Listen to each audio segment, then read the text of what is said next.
I find F.A.C.T to be an effective tool to work with individual change and something that we're unwilling to face.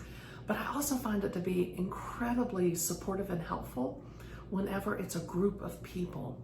Because I know when groups, they can actually collude collectively on what they're not willing to face, a basic truth about themselves.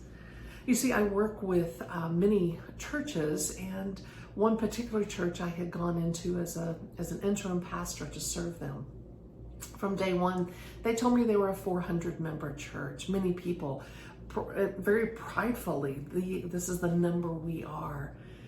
And they had built their budget on this, literally looking at 400 giving units that would supply and support that budget. They're volunteer based, so all their programming, even the number of worship services, was built on that number. As I kept noticing and wondering where people were, I wouldn't see them on Sunday mornings, I wouldn't see them in the hallway, and I got really curious of where these extra people were happening and showing up, because indeed I was witnessing probably about 150 people. I started asking questions and got really curious, looking at the directory of families that I had not seen. And I was told, oh, they used to be here, but that family left 3 years ago because they were really angry about something, but I'm sure they'll be back. Another group of people, literally a collective group, left at one point because of a big debate. But yet there was still this hope that they would come back, that they would, once they had an installed pastor, they would return. Seeing this, I gathered the leaders of the church together for a mini retreat. And with ease, but also with gentleness, because this is an identity piece. We went through the F.A.C.T process and found it to be incredibly helpful. We invited them, and I shared with them my observations, even though I'd been told by some of the people in that room that there were 400 or greater, that the numbers actually reflected probably 150 to 175. So we began that process of everybody standing up, finding that place in the room in which the statement of we are a 150-member church could reside. And then the fun began. We had them turn and face, to peek at it, to look upside down at it, to notice all the ways they had avoided looking at the reality of what size church they were. It was very fun. And then we went through the acknowledging or accepting, the A part, in which they looked at that and said, and this was a Sunday afternoon, it's Sunday, and we're a 150-member church. It's Sunday, and we are a 150-member church.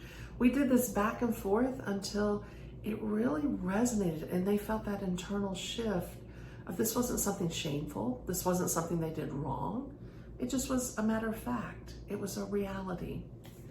Then we went to the choosing part, and that's when it really got fun. Because in the choosing part, they got up and were moving, we call it creative joint play, but they were engaging their bodies, wandering around, asking themselves, what is it we want? What is it who we are if we're not what we've held up, that facade of who we were? And the release of not holding up that facade, they don't have to hold up this image anymore. Spontaneously, people started giggling and laughing and realizing they were carrying a heavy burden by trying to be something they weren't. In fact, 150 was quite wonderful. And so T, the take action, what is it we want? They developed a real clear, decisive, this is what we want, this is who we are. The remainder of the retreat actually was us adjusting expectations and talking about how to communicate that to the larger congregation. This meant adjusting their finances.